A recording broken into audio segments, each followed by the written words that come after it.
Especialistas del Banco Mundial y de la Universidad Nacional Autónoma de México dieron a conocer esta semana un informe sobre la pobreza y la equidad en México en las últimas dos décadas. México ha experimentado, dice el informe, en los últimos años una reducción acelerada de la pobreza y la desigualdad monetaria. Sin embargo, esto podría no continuar en los próximos años debido al cambiante entorno global. Así se destaca en el informe de pobreza y equidad en México del Banco Mundial presentado el martes en la Universidad Nacional Autónoma de México. Vamos a hablar de ello con Marcela Amaro Rosales, directora del Instituto de Investigaciones Sociales de la UNAM. ¿Qué tal, Marcela? Gracias por estar con nosotros. Buen día. Hola, buen día, ¿cómo estás? Un gusto saludarte y saludar a todo tu auditorio. Gracias, Marcela. ¿Cuáles serían algunos de los factores que propiciarían que pues la reducción de la pobreza que se experimentó en los últimos años pudiera no continuar? Pues mira, el informe de pobreza y equidad en México del Banco Mundial hace un análisis muy detallado de cómo ha ido evolucionando la pobreza y la desigualdad en las últimas 2 décadas e identifica que, digamos, México ha tenido un crecimiento económico importante, pero ha sido insuficiente y desigual, ¿no? En comparación con otros países, digamos, con características similares a las nuestras, hemos tenido, a pesar de todo, un bajo crecimiento y si ese ritmo de crecimiento no es mayor, digamos como que ya llegamos al tope en el cual se puede generar mayor reducción de pobreza, si no hay un crecimiento más acelerado, pues digamos, ese proceso se puede reducir, ¿no? Puede tener efectos también, digamos, contrarios, porque, digamos, también en este sentido, el crecimiento por sí solo no ha sido suficiente, ¿no? Especialmente para los sectores más pobres. Creo que hay una serie de condiciones importantes, por ejemplo, las brechas en el mercado laboral, ¿no?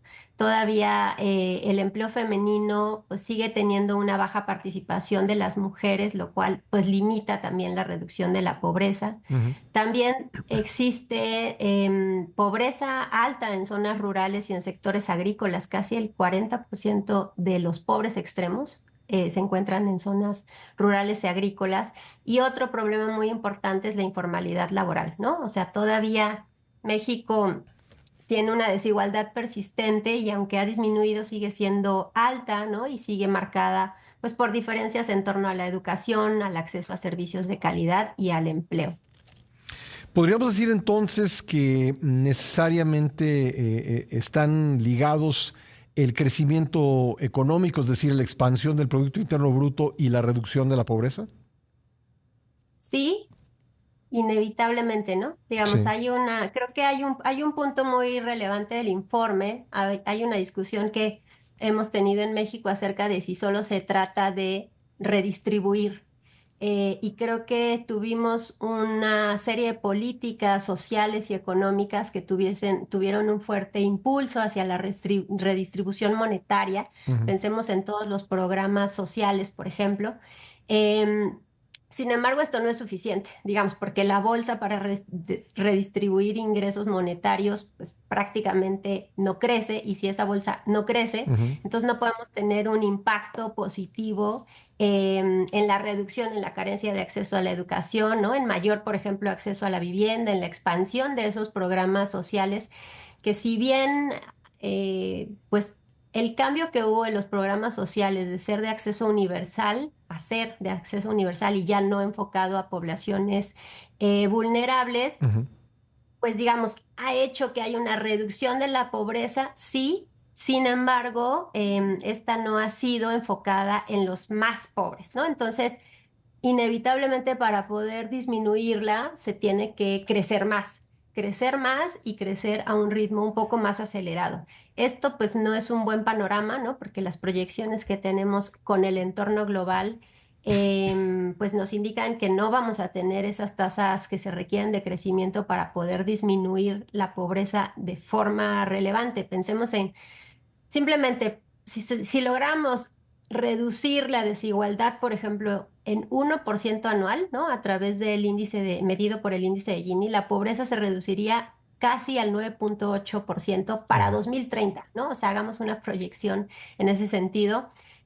Pero para ello necesitaríamos un crecimiento sostenido del PIB per cápita del 2% anual, que reduciría la pobreza en 15.4% para el 2030 y con un crecimiento del 3% la podríamos reducir en un 13.4%. Ujú. Entonces estamos hablando de al menos tasas de crecimiento de PIB per cápita de entre el 2 y 3% para tener un impacto de aquí a 2030, ¿no? Pero bueno, las proyecciones que hemos tenido recientemente son más bajas que esto, lo que implica que no necesariamente vamos a tener efectos positivos en torno a la evolución, ¿no?, de la pobreza en términos multidimensionales.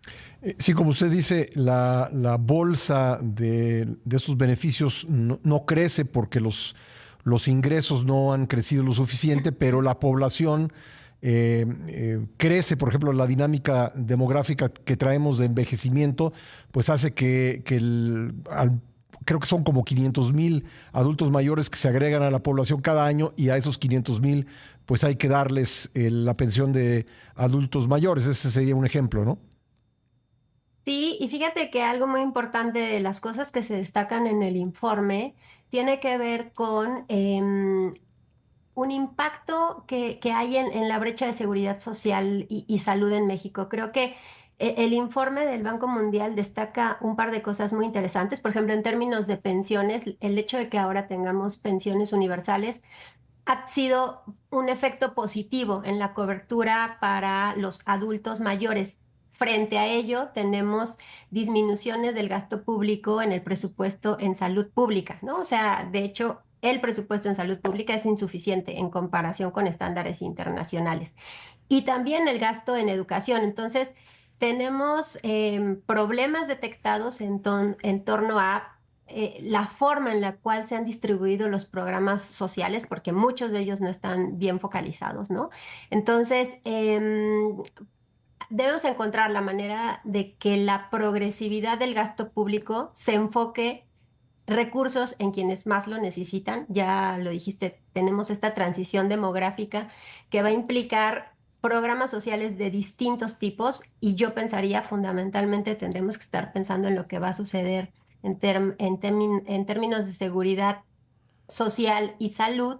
Las reformas, ¿no?, al sistema de salud requieren, digamos, enfocarse y enfocarse de buena manera sin afectar la sostenibilidad financiera. Ujú. Y me gustaría tal vez destacar una cosa también muy interesante de este informe, porque tienen una sección de análisis sobre la vulnerabilidad a la pobreza por fenómenos climáticos en México.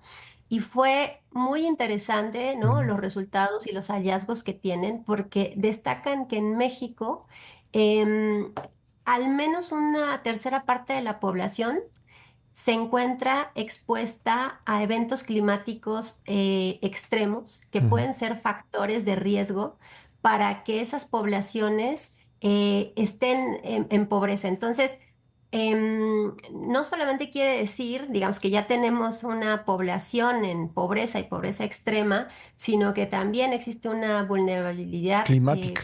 por este tipo de Ujú. efectos climáticos, exacto, que les Sí, pueden hacer caer en pobreza extrema. claro, Y como es son muy las sequías que importante. acaban con las cosechas, como son las inundaciones también.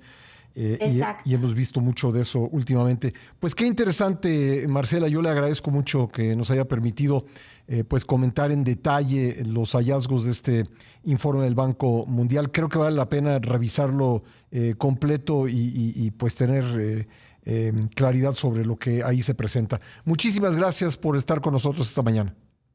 Muchísimas gracias, Pascal. Buen día. Saludos a todas y todos. Gracias, Marcela Amaro Rosales, directora del Instituto de Investigaciones Sociales de la UNAM. Pues sí, muchas conclusiones se pueden sacar a partir de lo que hemos conversado con Marcela Amaro esta mañana.